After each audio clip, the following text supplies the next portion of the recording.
On this edition of Gameball NFL Endzone, we're going to recap the top 4 matchups from last week, week 3 of the NFL season. And coming up in our second segment, we know we've been talking about this, the whole Antonio Brown situation. Obviously, since then, Antonio Brown has been released by the New England Patriots. Was this a good decision by the Patriots to let him go? Is this also an indication that Antonio Brown's career may be over in the National Football League? And should teams even consider signing Antonio Brown based on the circumstances? And also, after 3 weeks heading into the football season, we're going to choose which teams we're going to buy and sell between the 3-0 Buffalo Bills, the 2-0-1 Detroit Lions, and the 49ers are 3-0. Are we going to buy and sell those teams? And of course, heading into week 4, we'll give you the top 4 matchups to look out for in the upcoming weekend. Stick around. Gameball NFL Endzone begins now.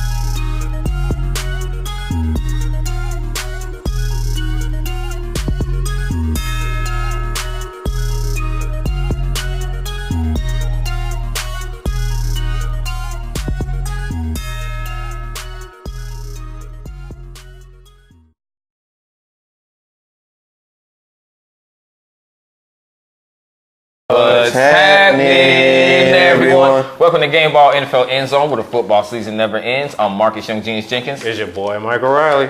And I'm Luke Hartnett. Before we get things too much underway here, I want to give a little shout out, a little non-football shout out. Soon to be former manager of the Kansas City Royals, Ned Yost. He has announced he is going to step down after 10 seasons. I've been a Royals fan since '87. He took him to back-to-back World Series, capping off the second of the appearances. And this upcoming Sunday, the 29th, will be his last game as a manager in the big league. So a little shout-out to Ned. Thanks for everything you did. And we'll remember you fondly. I agree with that shout-out completely. Love the Royals. Been a Royals fan since I was a kid. So, yeah, definitely a big salute there. We're going to start things off in this podcast with recapping the top 4 matchups that happened in week 3 of the football season, starting with the Atlanta Falcons and the Indianapolis Colts. Jacoby Brissett you got to give him his props. He's actually done an amazing job with the Colts, despite the circumstances of stepping in, kind of spare the moment. Obviously, we all know the Andrew Luck They're situation. an overtime loss from being undefeated. Absolutely. They will beat the Falcons by a score of 27-24. The Baltimore Ravens and the Kansas City Chiefs. The Kansas City Chiefs, we'll definitely talk about this one momentarily. 33-28 would be the score over the Baltimore Ravens at home, improving to 3-0 in the season. The Houston Texans and the Los Angeles Chargers, we'll also talk about that here in a second as well. The Houston Texans would win 27-20 in that matchup. The New Orleans Saints, without Drew Brees, Teddy Bridgewater would throw for 2 touchdown passes in this game. An impressive win over the Seattle Seahawks by a score of 33-27. We're going to back it up and go to the Kansas City Chiefs game. What I take from this very shortly before I swing this to you, Luke, is the Kansas City Chiefs, of course, we know what they were going to do offensively. There's no question about it. They got to a hot start. The defense in the first half seemed like, and Mike, we talked about this last week, this was going to be that game to where we actually see what this defense was going to be all about. This is the first big test for them. And it looked like they were playing very well. They held the Ravens to 6 points in the first half, and then all of a sudden that letdown happened, which allowed the Baltimore Ravens to come back in this game despite Lamar Jackson not throwing for any touchdown passes. But you ought to give it up also for Mark Ingram, who muscled his way to 3 touchdowns in this contest. For you, Luke, how was Kansas City able to hold on and stop that Baltimore Ravens run? You can do a whole bunch when you get an early lead, which Kansas City seems to do on an everyday basis anymore. For them to do this without Eric Fisher at left tackle, without Damian Williams, without Tyreek Hill, and I believe Shady McCoy, he did some damage, ran for one, caught one, but he would exit before the game was over with. So that Pat Mahomes, he's unlike any quarterback ever. I mean, we've seen mobile guys, we've seen smart guys, we've seen guys with the big arm, we've seen guys with the quick release and whatever else, but Jesus Christ, this guy can do absolutely everything. And shout out to Lamar Jackson, too. He's improved leaps and bounds from a year ago. Funny how when you have a whole offseason to prepare, knowing you're the opening day starter, how things change. One thing I don't understand what Baltimore did there. They scored the game's first touchdown. They're up 6-0 to kick the extra point. The extra point is good. They're up 7-0. Infraction zone, Kansas City, half the distance to the goal. They take the point off the board. And I like the aggression to try to get an 8-0 lead because you're from like the half-yard line. But just give it to Mark Ingram again. I mean, it was pretty evident that their offensive line and Mark Ingram's running ability was pretty much manhandling them. They tried to get too cute on the 2-point conversion, and they were chasing that point the whole rest of the game. I believe they went 0 for 3 on 2-point conversions, which is unheard of. Yes, they did.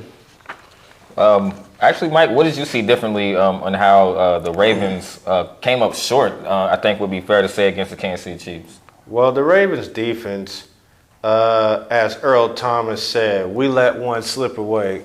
If we see this team weekend, we know we can beat them. So they let some things slip away on defense, but offensively, they manhandled the Chiefs' defense. They was running all over them, and Lamar Jackson did what he did. Now, I'm not going to talk about the Chiefs' offense because they are who they are. I'm going to talk about that horrendous defense. I mean, come on now. Why would you? The DB is standing there. Why would you let the receiver catch a pass knowing that 9 times out of 10 it's going to intercept it when you throw it across the middle of the field? You just stand there like, really? And just let him catch it. That defense is horrible. And that's why I didn't like the signing of Frank Clark. No disrespect. It could have been the other, it could have went towards getting D4 for a first-round pick. You could have had 2 first-round picks on defenses and all that and save salary cap.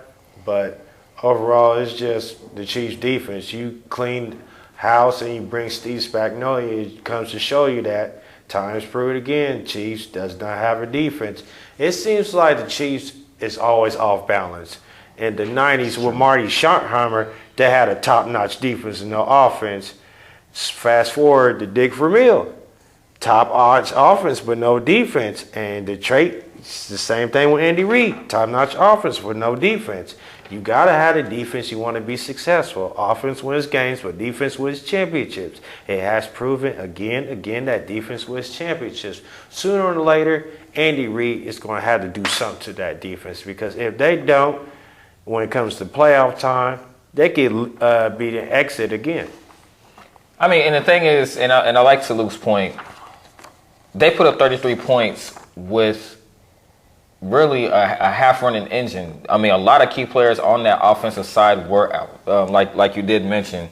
The Kansas City Chiefs, I mean, and the thing is, yes, defense does win championships, and that was proven to be the case. I mean, I don't think that there's a team that's going to – I don't see the same results happening if they go to the postseason, but it just goes to show you that everything that the Kansas City Chiefs did as far as cleaning house, they're still a big issue for concern moving forward. And this was a big test for them. They seemed like they were showing the potential of how good they could be defensively, and to just let go like that in the second half. I mean, I think anybody that supports the Chiefs will be concerned. Well, if you run against the Patriots or any other team, if you do that, you're going to get beat. So it has to get cleaned up quick. Should there be a playoff rematch, whether it's at Baltimore or Kansas City, it's going to be January. It's going to be outdoors. I understand it rained out yesterday, but it was 80 degrees, and it, for all intents and purposes, wasn't very sunny. Or excuse me, very windy. And there were periods of sun in the second half there. So I think a playoff rematch. I think those cold weather games. Baltimore already proved they can run the football on them. So running game and defense in January means everything. I agree with that. And we're going to go from the Kansas City Chiefs and Ravens matchup, and we're going to go to the Houston Texans and the Los Angeles Chargers. The Chargers got off kind of to a strong start. The Houston Texans, however, would score 3 touchdowns in the second half. Michael, swing this one to you. How was Houston able to get it done against the Chargers? Well, the Texans took advantage of the Chargers' mistakes. They was a second half team, went on the road, their backs against the wall. Where everything's going against them, and Bill O'Brien was able to get his troops together offensively to make more plays and defense to get some stops, and that's how they're able to win the game. So if the Texans continue to do that and to improve offensively and defensively get better, they can make some noise and make a deep run going down the stretch. All right, Luke, I'll swing this one to you. What impressed you about the Houston Texans in this win?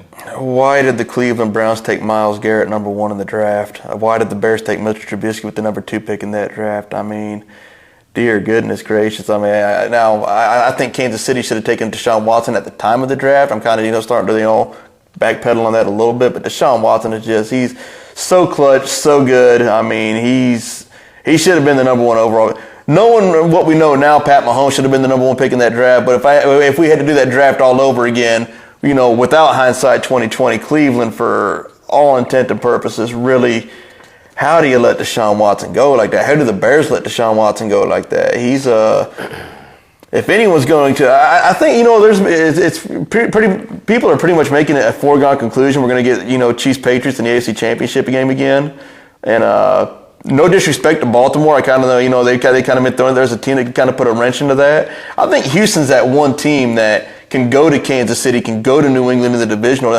They'll more than likely have to play the wild card because I don't think they'll have a better regular season than the Chiefs or Patriots will. They can be that one team that goes to Foxborough or Kansas City and be like, surprise! Here, who'd you expect to see in the AFC Championship? And they got a great defense there. Jonathan Joseph, I forgot he was still in the league. He's still playing and playing very well. Deshaun Watson, J.J. Watt, not doing it all alone on the defensive line. He's got some help as well. That's a very well-rounded football team. Thank you. Phillip Rivers sacked 5 times in that game, and your boy, like you just talked about, J.J. Watt, was responsible for 2 of those sacks. So that defense might be coming together. Remember, I picked Houston to win the Super Bowl last year. I may have been a year early on that. We'll see what happens. As I say, yes, you did say that. That's going to do it for our first segment. Coming up, of course, we're going to talk about everything with the whole Antonio Brown situation, him being released from the Patriots. Was that a good decision? Is this over for Antonio Brown as far as a career in the National Football League? Should any team consider signing him? We know his agent, Drew Rosenhaus, did say that there are a few teams that are interested in him pending his legal situation. And then also, Mike and Luke are going to talk about whether they are buying or selling the 3-0 Buffalo Bills, the 2-0-1 Detroit Lions, and also the San Francisco 49ers off to a hot 3-0 start. We'll talk about that. Stick around. Gameball NFL Endzone. We'll be back in a moment.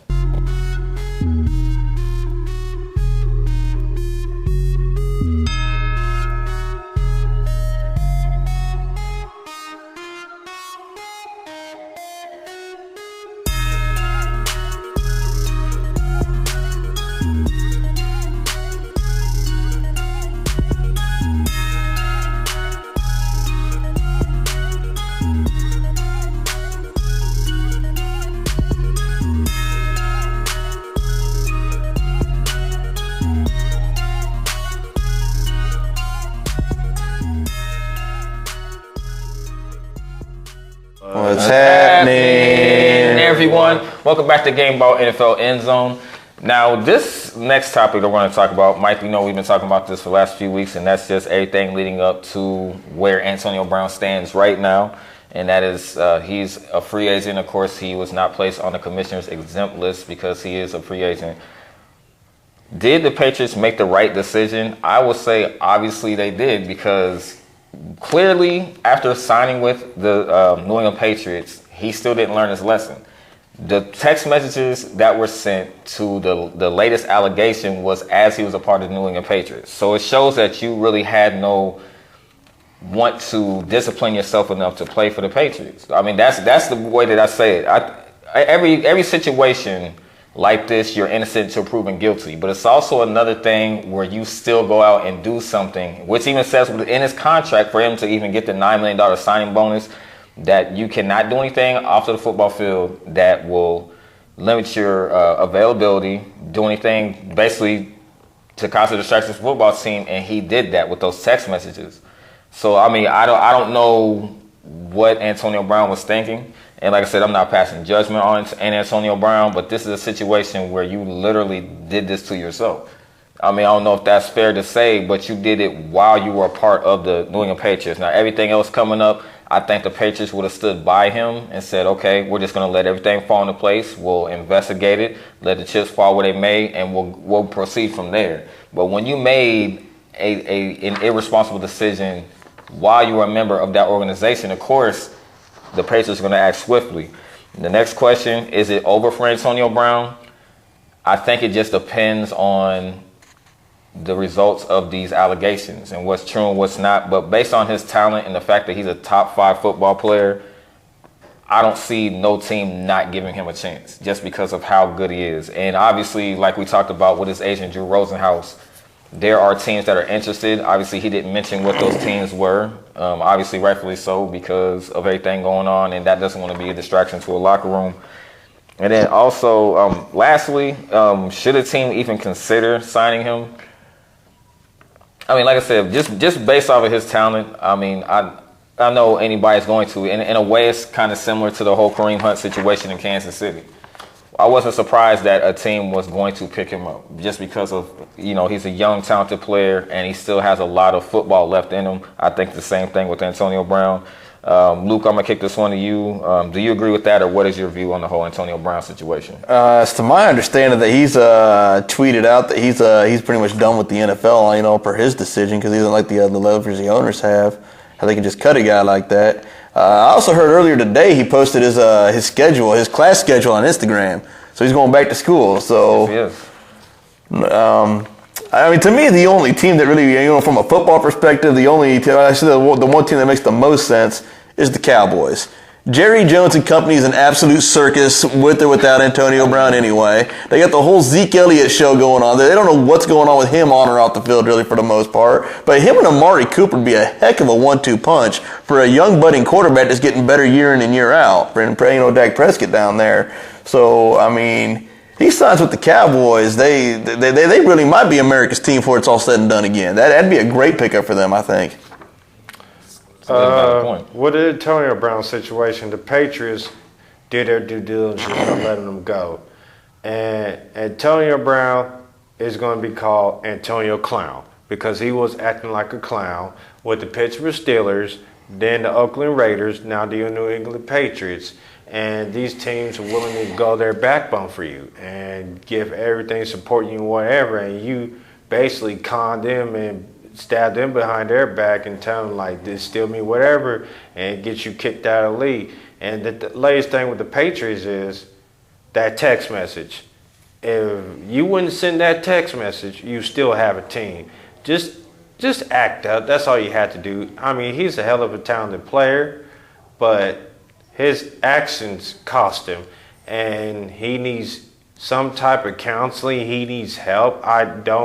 And I wish nothing the best for Antonio Brown, but it kind of makes you second guess, like maybe it was a mistake of signing him, and he needs help going forward. And he needs to put positive people around him instead of negative people. And the Patriots did what they had to do, and they're better off without him, and that's all I got to say about it. And I wish nothing but the best for Antonio Brown to get help and get better, and maybe going back to school is a somewhat of a sign for him to get his life together.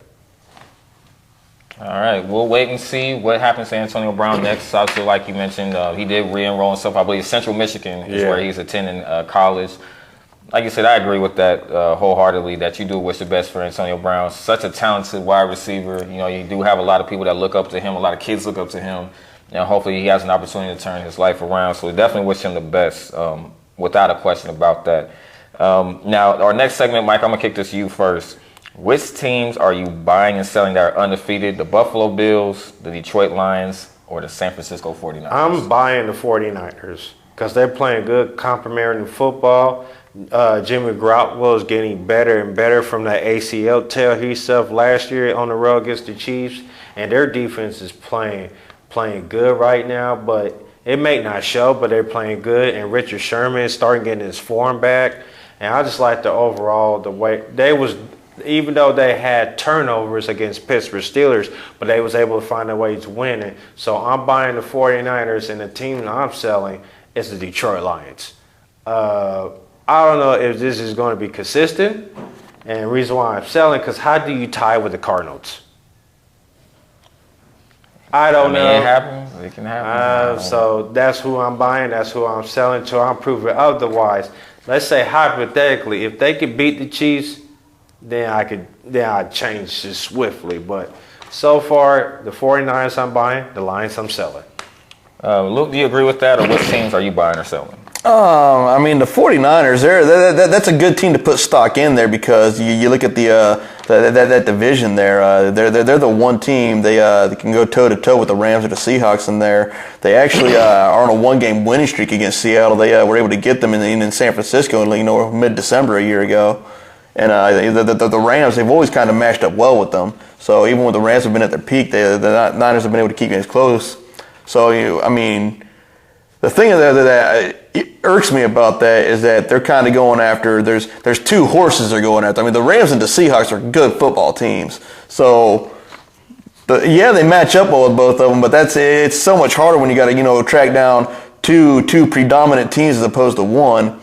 And so that's why I'm actually buying the Lions because I understand the Packers are 3-0 as well. The Bears let's say they missed the field goal at the end of the Broncos game. They're 0-2, potentially, and then you got the Vikings. They're kind of a Dr. Jekyll and Mrs. Hyde week in week out themselves. I mean, they had a great win over Atlanta week 1. Came up empty against the Packers week 2, and seemed to be back on track. This past weekend, but they played the Raiders at home. I mean, you're supposed to beat the brakes off of them, so. They don't really have that one King Kong in the NFC North, if you will. And as far as the Bills go, we'll learn about them this weekend. We'll learn a lot about the Bills this weekend. If I had to choose, I agree with the 49ers. I feel like it's kind of it's about time. We're kind of waiting for this, at least for me, over the last few years, to wait to see how this team will come together. And you can see that this team, over the last at least 3 years, they were trying to put this team together piece by piece. They really concentrated on the defense, it seemed like a lot. So them being 3-0, I'm not surprised, but it's more, it's kind of just about time. The Detroit Lions, I'm not going to go into it a lot. It's the Detroit Lions. So if I was to sell the team, I would choose Detroit just for the simple fact, is this for real, or are they just getting off to a hot start? Teams, we know that they really don't show their true identity until maybe week 5, week 6, or week 7 of the season. So we'll see how that goes, but I'm choosing the Lions to sell and the 49ers to buy. That's going to do it for our second segment. Coming up, the top 4 matchups in our forecast and predictions as well, heading into week 4 of the NFL season. You do not want to miss that. Speaking of the undefeated teams, they got some big tests coming up. Gameball NFL Endzone comes back in a moment.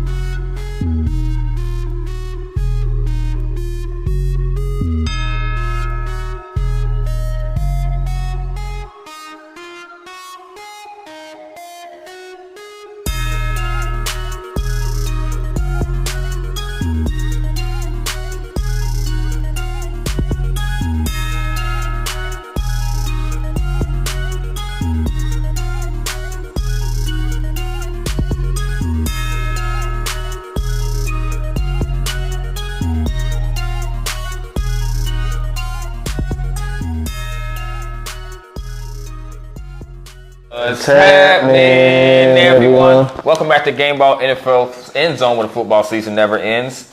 Now we're going to go to our matchups and predictions part of the episode, starting with the New England Patriots and the Buffalo Bills. Both of these teams undefeated. We just talked about the Buffalo Bills and whether we should buy or sell their stock. The Bills are looking to stay undefeated against a red-hot New England Patriots team who is very efficient offensively and defensively as well.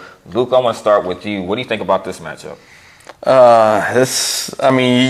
look at the two teams coming into this. The Patriots, they've beaten 3 teams that haven't won a game yet. If I'm not mistaken, the Bills, they've beaten 3 teams that haven't won a game yet either. So could be fool's gold on both ends. Now, the Patriots, anyway, I don't think anybody's calling them fool's gold, for real. I mean, their identity is, tried and true. They're as tried and true as any team in the league, perhaps in the history of the league.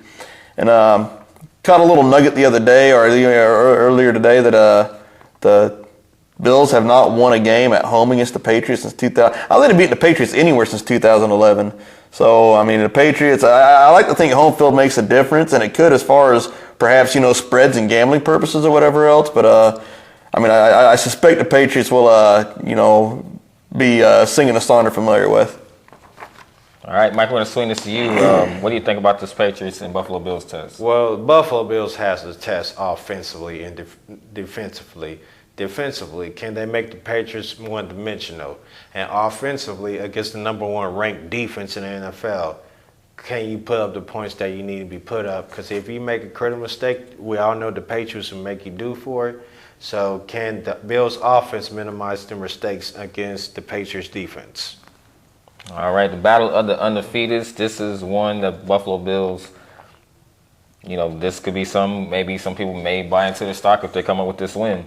I actually stand correct on that. Buffalo's week 2 win was over the Giants, who do have a win. They pulled one out against Tampa Bay in minor miracle fashion. So my apologies.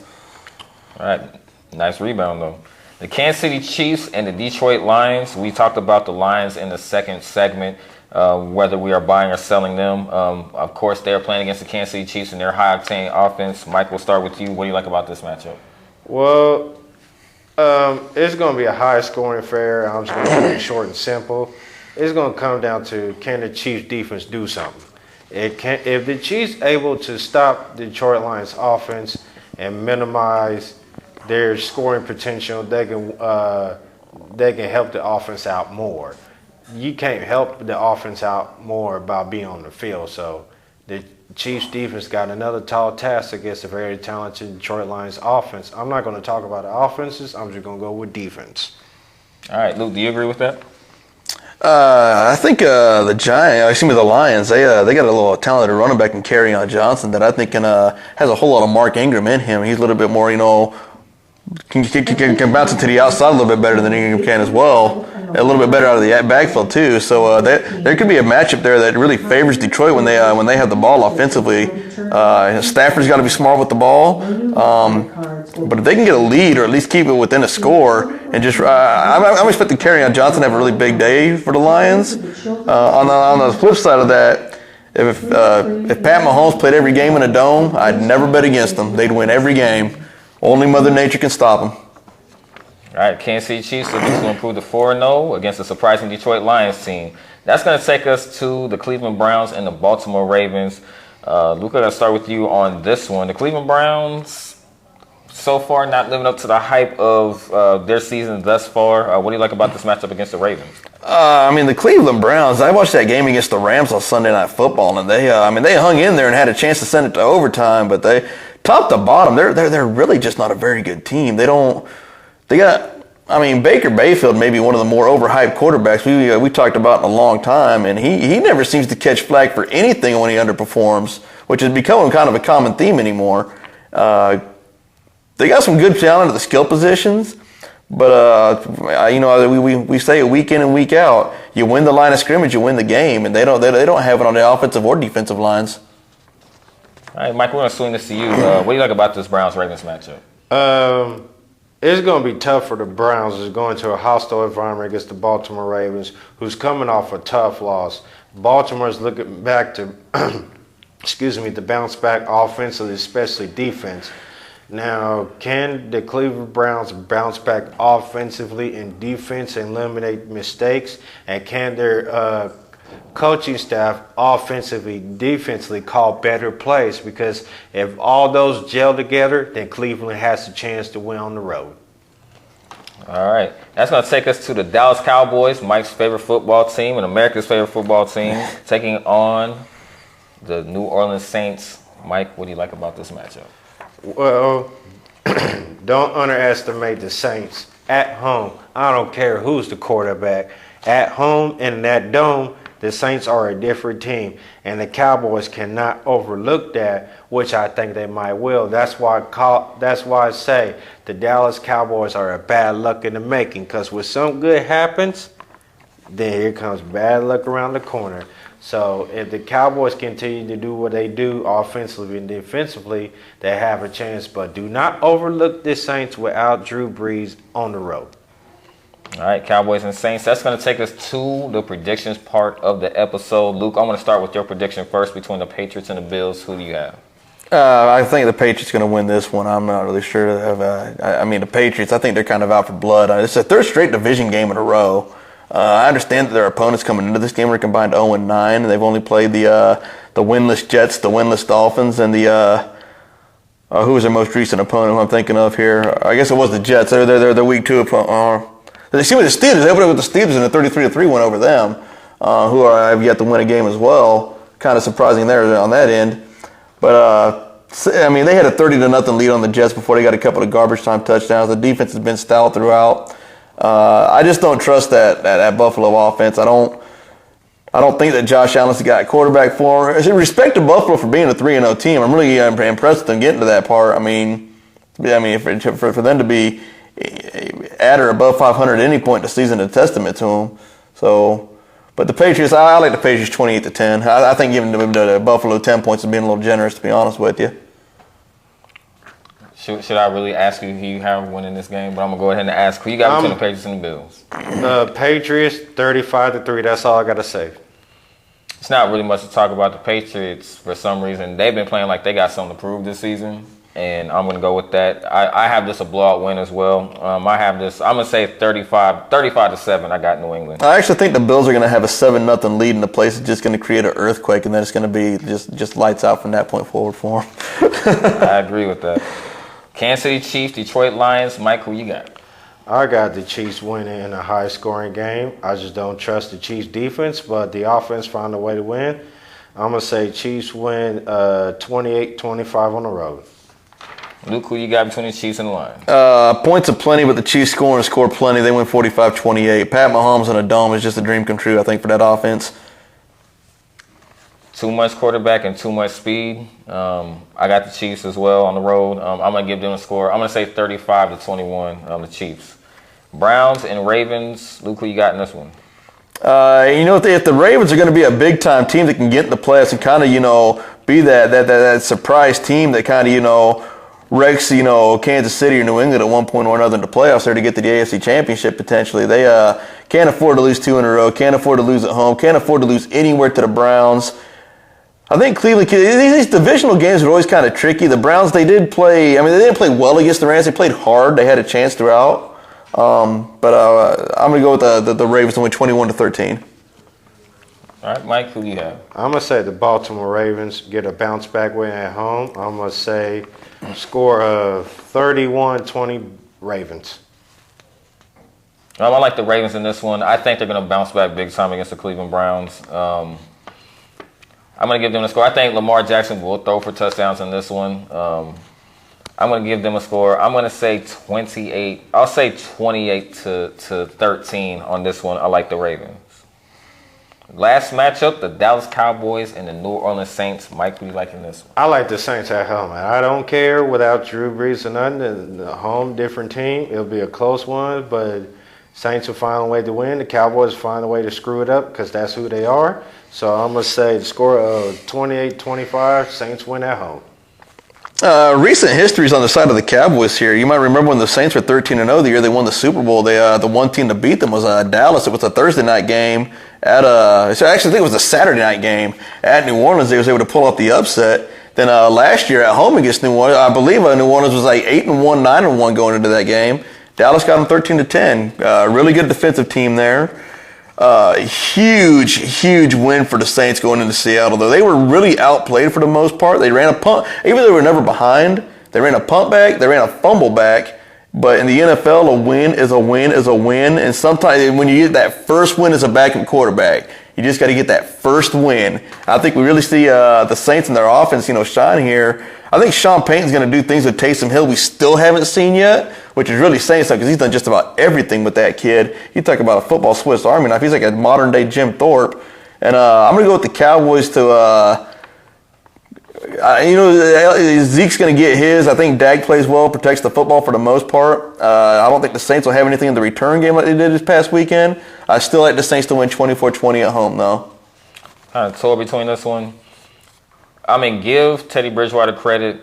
He only threw for, I believe it was like 167 yards, but he did throw for 2 touchdowns. That was a big win for him as a backup quarterback against a very good Seahawks team.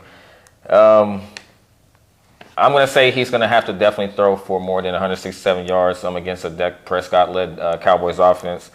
I'm going to say the Cowboys will find a way to squeak this one out. I will say they will win 27-24. I like that one. If the Cowboys win by something like 31-17 or a score similar to that, I'm all in on them. I am all in on the Cowboys if they play and play well Sunday night.